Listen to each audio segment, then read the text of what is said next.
Enfin, vous l'emportez. Et la faveur du roi vous élève en un rang qui n'était dû qu'à moi. Il vous fait gouverneur du prince de Castille. Cette marque d'honneur qu'il met dans ma famille montre à tous qu'il est juste, et fait connaître assez qu'il sait récompenser les services passés. Pour grands que soient les rois, ils sont ce que nous sommes. Ils peuvent se tromper comme les autres hommes. Et ce choix sert de preuve à tous les courtisans qu'ils savent mal payer les services présents. Ne parlons plus d'un choix dont votre esprit s'irrite. La faveur l'a pu faire autant que le mérite. Mais on doit ce respect au pouvoir absolu de n'examiner rien quand un roi l'a voulu.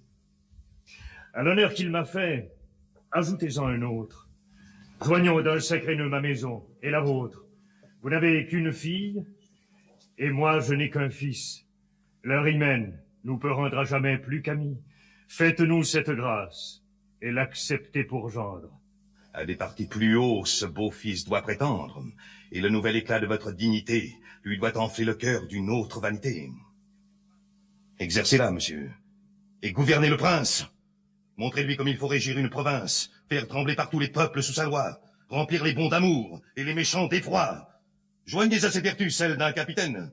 Montrez-lui comme il faut s'endurcir à la peine, dans le métier de Mars, se rendre sans égal, passer les jours entiers et les nuits à cheval, reposer tout armé, forcer une muraille et ne devoir qu'à soi le gain d'une bataille.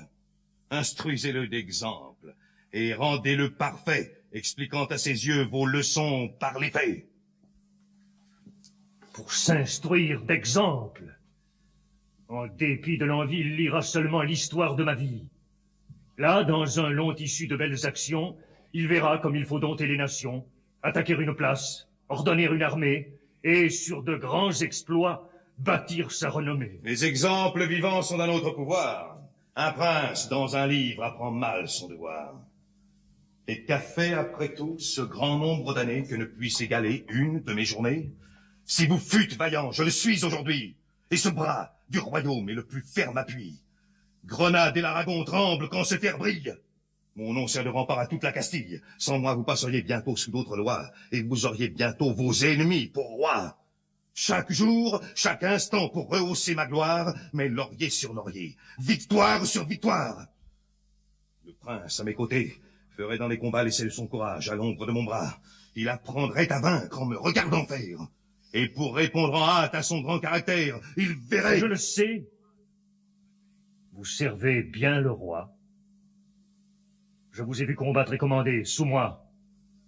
Quand l'âge dans mes nerfs a fait couler sa glace, votre rare valeur a bien rempli ma place. Enfin, pour épargner les discours superflus, vous êtes aujourd'hui ce qu'autrefois je fus. Vous voyez toutefois qu'en cette concurrence en monarque entre nous, mais quelques différences. Ce que je méritais, vous l'avez emporté. Qui l'a gagné sur vous l'avait mieux mérité. Qui peut mieux l'exercer en est bien le plus digne. En être refusé n'en est pas un bon signe.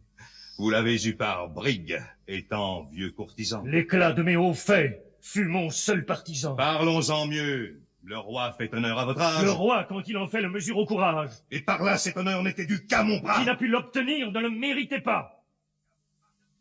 Ne le méritez pas? Moi? Vous! Ton impudence, téméraire vieillard, aura sa récompense. Achève! Et prends ma vie à présenter l'affront, le premier dont ma race ait vu rougir son front.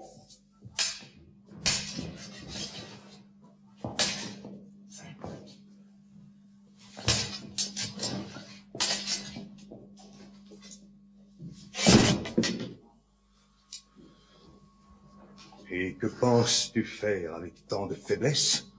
Oh Dieu!